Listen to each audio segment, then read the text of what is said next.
Okay, so when we left the United States a year and a half ago now to travel the world, we thought we would just vlog everything, throw it on YouTube.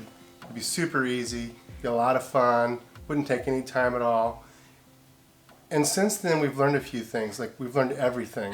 Like everything. Everything. We knew none of this prior to leaving. So I used a computer all the time in my job, but I sure didn't edit videos or shoot videos or know anything about YouTube and all that's involved. So we're going to go through all that today and explain to you exactly the process we go through from start to finish. But first we're going to start with everything that we use to shoot these videos. Yeah. So if you watched our videos before, pretty much 95% of what you see is filmed on the camera we're actually using right now. That's my camera. It is a Canon M50. I purchased this camera right before we left. I've been incredibly happy with it. It's pretty easy to learn, so there wasn't a huge learning curve on it. It was a fairly affordable for a vlogging camera. Some of the really great features on it is it's got the internal stabilization, and then as well as like some of my lenses also have that stabilization, so it makes it even better. Of course, that doesn't make all your footage nice and stable, but yeah. It helps out, and so it's really important. Right now, we're filming on, I use the Sigma 16mm lens, which is a great lens. I didn't travel with it this last time though, so I'm not sure if I'm going to take it with me. It's a little bit heavier lens. Yeah. And then the one that I shoot almost always on is the 11x22 Canon. And this is a great, highly recommended vlogging lens. It gets you that wide angle, so when we're doing our shots, when we're just holding the camera and showing us, you get enough room around us so it's not just our faces on the camera. It's a dual lens. It really does a little bit of everything really well. And it's not very heavy, and it's a really nice compact size. So recommend that one. Now I also bought a camera before Carrie, a little sooner than I was going to, but I got the SONY A6400. Now this is a great camera. It does everything that you might want to do when you're vlogging and then some. And that was part of my problem, was the learning curve was a lot bigger than the Canon M50. It was pretty advanced for somebody that was just wanting to shoot YouTube videos. The major drawback to it is it does not have the in-body stabilization. So you get that shaky footage, which when we watch somebody's YouTube video, we turn it off. We really try to not have it too shaky for you. We try and do our best, and that's where the M50. Now I did have a gimbal that I used for this camera, but we went to carry-on bags only. It was too big and too cumbersome. I also had to reset it every time, so we got rid of the gimbal, and here's where we're at. So we're just using the M50 for now. The other plan, not knowing what we know now, when we first started, was we each got our cameras. We thought we would just be able to shoot our footage. We would be both of us going out shooting while we're vlogging, and then put it onto the computer and blend it together. And after a while, I kept saying to Brian, I'm like, what are you doing on your camera? Like, it just, the two footages, they were not blending together. It's always my fault. And I was having to do so much after color grading and everything, trying to have the footage blend, that we finally just gave up on his. And then come to find out, I mean, the cameras do not, you can't just shoot on one camera and another camera and then expect that the colors are going to be the same when you put them together. All right, so it wasn't my fault. It wasn't his fault. He just always thinks it's his fault. Now, there are times that we may be going out somewhere and say we've already shot our video and we see something else and we want to be able to show you that as well, and I don't have my camera with me, and so I do use my phone, and I have the Galaxy Note 20, and it honestly, it shoots good video. It's enough, and it blends okay with my camera. So every once in a while, I would say maybe, I don't know, 5% of our video for B footage is shot on my cell phone as well. Right, and it does come in very handy. Sometimes you don't want to go back out with your big camera, so we just pull out the cell phone every once in a while. So the other very important piece of the equation when it comes to shooting these videos isn't just the camera and the image, but it's the sound as well. And we feel it's also very important. Now, we use the Rode. It's a microphone. This is a little fuzzy piece you put over the top to keep the wind noise out. That can also be annoying in YouTube videos. Yeah. But right now, we're using one of these on this camera without this on it, because it's not very windy in here. Yeah. But these things work great. They're cheap, and we haven't had any problems. No. But however, We are looking to upgrade for inside video use.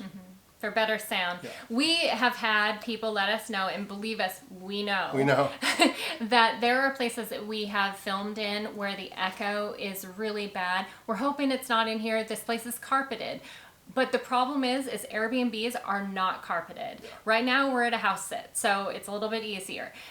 The problem is that you do not have the ability to set up a home space that you can always go into and you can just make sure the sound quality is great. We Right. work with what we have. We try and find the smallest room that we can film in that has enough lighting, and then we take pillows and we take blankets and we put them on the floor. We really try. We hang things that you'd be surprised to see what's beside and below us when Yeah. we're shooting these and videos. the amount of time that goes in to Yeah. set it all up. So we really try, but that is something we are looking at possibly getting. There's like the little lapel mics that would help for those situations. Right. Might add that later.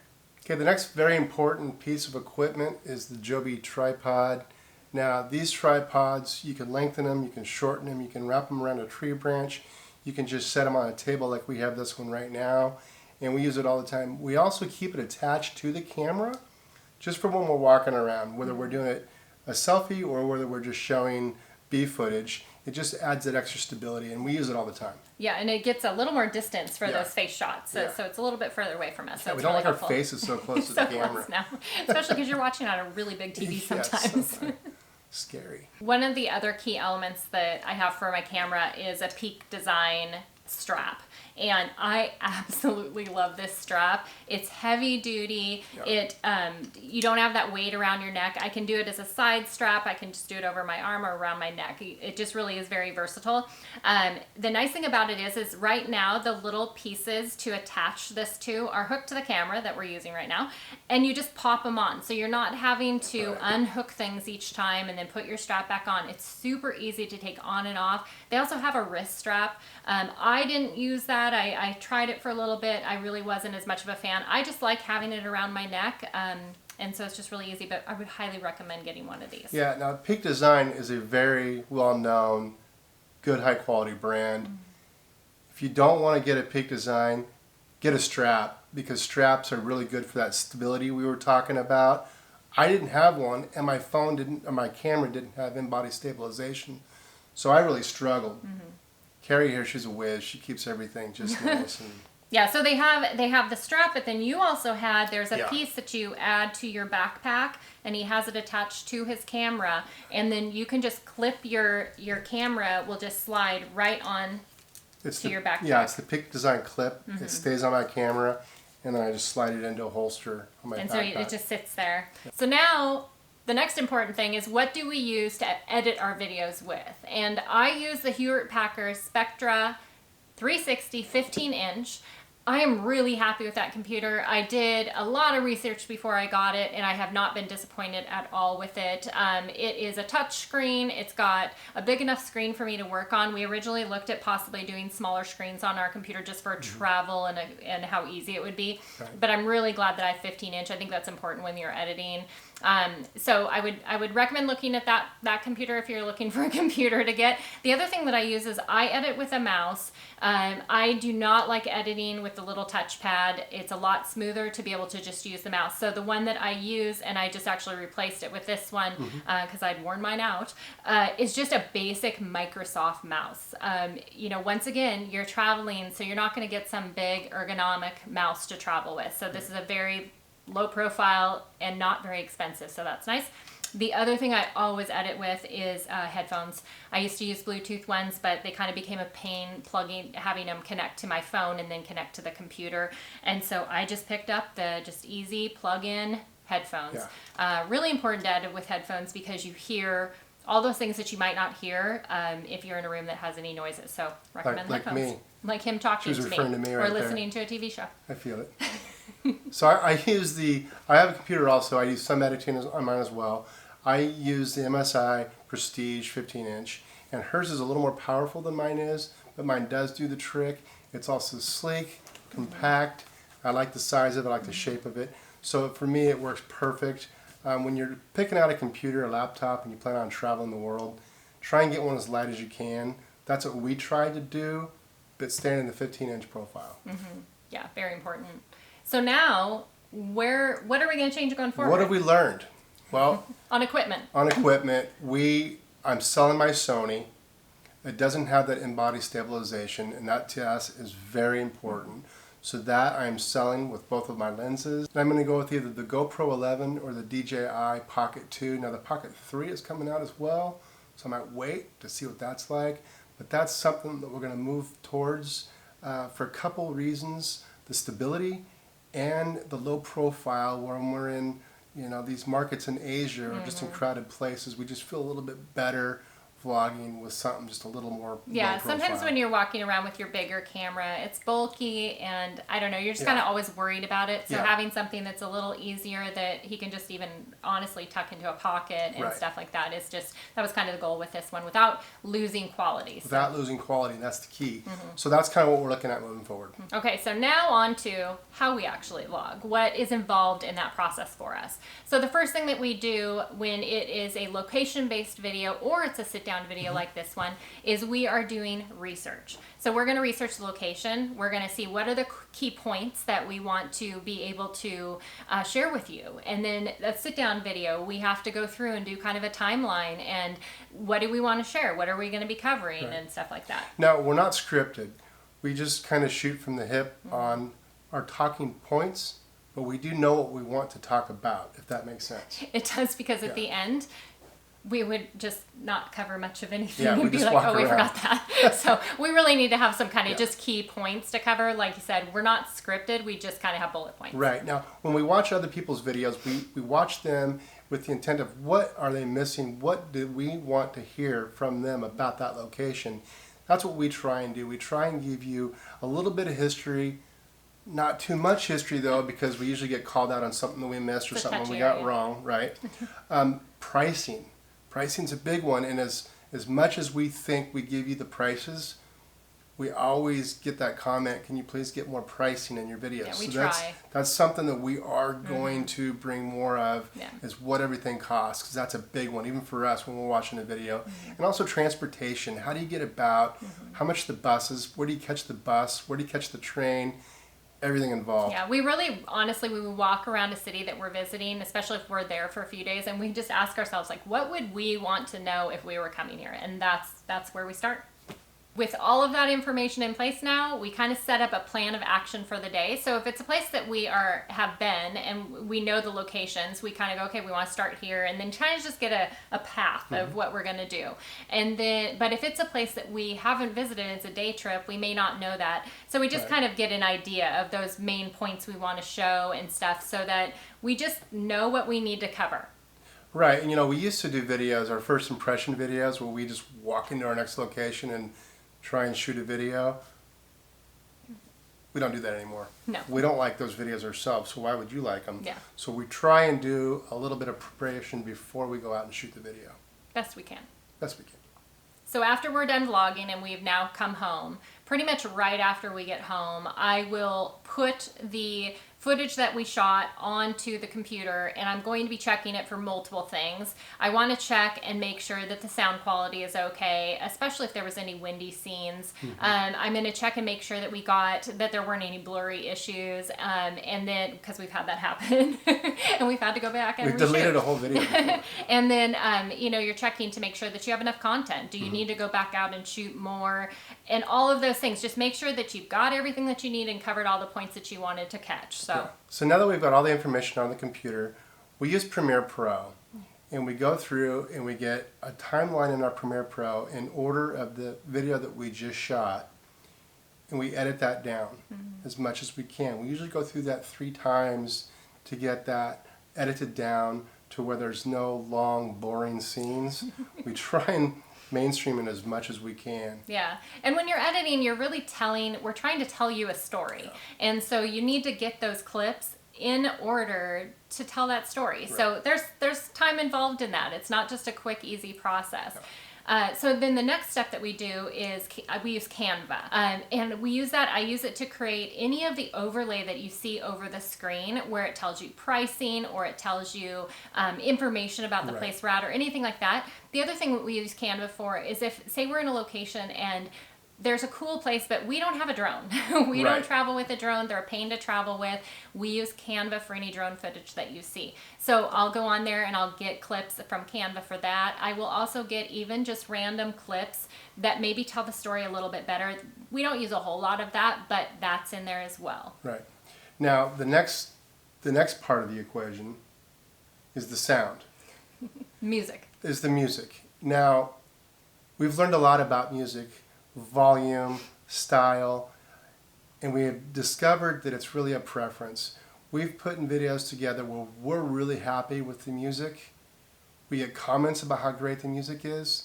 And on the same video, we get comments like, your music's horrible. It's killing me. I Yeah. can't even listen. Or why have the music there? Just don't have music. Or just don't have music at Yeah. all. You guys are stupid. We've just learned you can't make everybody can't, happy. you know. So if you like the music, great. If you don't, that's too bad. Right. Now for our music, we use Epidemic Sound. It's been great. We do have the paid monthly subscription on that, but that's really kind of necessary because it's the copy-free right music so that we don't get flagged on YouTube. And so Which has happened. it has happened in the very beginning. Our very first video, we got flagged like 4 different times. So yeah, don't watch so that it is video. important to have that. So and it's great. It has a great selection of different kinds of music and sound effects and everything like that you can use. So after we've gotten the video all put together, the next step is that you need to export the video. So you just need to export it in the format that YouTube requires it to be in, and so that's a pretty easy process. And after that, then we upload it to YouTube. And then you're ready to go. And YouTube will run it through a lot of checks to make sure, once again, the copyright issues and everything like that. So as soon as all those are cleared, then they're good to go for release. Right. Now, we do use a couple tools along the way. We use TubeBuddy a lot, and we've just started to use vidIQ. And all those are little tools to help you plug in hashtags and anything else that it might be required, things that they might think the video will perform better once you do launch for YouTube. Right, and we use TubeBuddy to do a lot of, so the SEO score that you're going to have for your video is really important, and so you want to do a lot of research on what you're going to title it and everything like that. What is going to be those keyword phrases that you're going to use that people click on? Right. And that's what TubeBuddy will help you with. Sounds like a lot of work. It is a lot of work. God. The really important part, or the next important part, when you've gotten your video all done, it's now ready to be released, is your thumbnail. So the thumbnail is what you see and what you click on when you just saw this video. And if it's not a good thumbnail, people aren't going to click on it. So there's the titling and the thumbnail are so important, and we really have tried to improve on that, and we're still in the process of doing that. But for our thumbnails, I use Canva once again, so it has some great features to kind of play with and stuff. So You kind of want to get your own style when it comes to these thumbnails. It's a game, it's a trick, and it's a learning process. it's a learning process, and it changes all the time. So after we've launched our video, the first half hour, we will check the tags to make sure everything's ranking where we want it to rank. We'll make sure that it's getting the views that we feel it should be getting at that point, and really just try and fine tune it however we can at the time. Yeah, and if we feel like it's not doing what we had hoped it would do, one of the things that you can hop in there and do is you can change the titling of your video, maybe try and get something that's going to be more clickable, and then I will usually have a backup thumbnail if I've had time to create a backup thumbnail as well, and we'll change the thumbnail. So there are a few little things that you can do. I would have to say though, I haven't seen much benefit from doing this. Right. You have to catch it right out the gate to make those changes. If you've waited too long, even a day into the process, I just haven't seen any benefit of changing them over. But sometimes we just do it just for kicks. Just for fun. One question we've had asked so many times is, how long does it take us to film a video? Now there's a couple different kinds of vlogging that you can do. There's the grab your camera, go out, walk around, talk the entire time, vlog what you're doing, and then boom, put it onto the computer. Right. That I imagine isn't taking a ton of time. It's still going to take time. You're still out vlogging. For us, the style of vlogging we do is it's definitely a more edited style. So we put a lot of time into it. And once again, we knew nothing about this when we first started doing this. And so all of this is very much a learning curve. And as we've been doing it, we get better at a lot of the elements so they move faster. But at the same time, we might add on to it more things that we could do that then really just make it longer. Take more time. Yeah. To make it better for you. Right. Now, there are travel vloggers that put 2, 3, 4 videos out a week. All the more power to them. They're highly successful. They're good at it. And that's great. That's just not the direction we're ever going to go. No. She needs to do a lot more editing of Brian, I think, half the time. But that's okay. But that's just something that we've kind of decided that we're going to do this style in this way. Right. So we have the 2 styles of video vlogging that we do. When we do a sit-down video, it requires not as much as far as putting it onto the computer and cutting it down. Because we're sitting in one spot, it's pretty well flows through.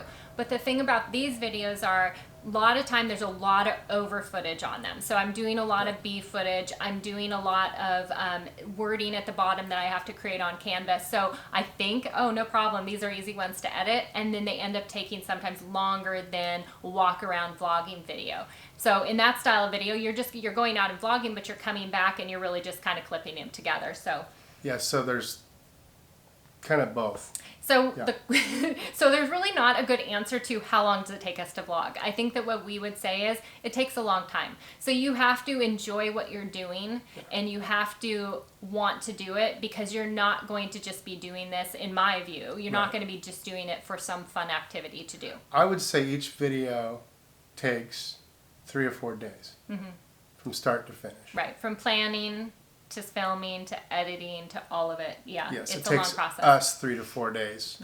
Other vloggers might not do it this way. They're going to do 4 videos in that same amount of time. Yeah, and that's 3 to 4 days, not 3 to 4 like 10-hour days or something. But it's anyways, they're full days. Now we have had plenty of questions on how we go through this whole process. So hopefully we answered those questions. Hopefully it was informative to you. Hope you're interested in it. We won't have to change that thumbnail or title. But anyway, thank you for watching our videos. We really appreciate it. Yeah, and if you haven't seen this video, you should check that one out next. It's a really good one. All right, cheers. Cheers. Our fun is not very fun, apparently. Excited.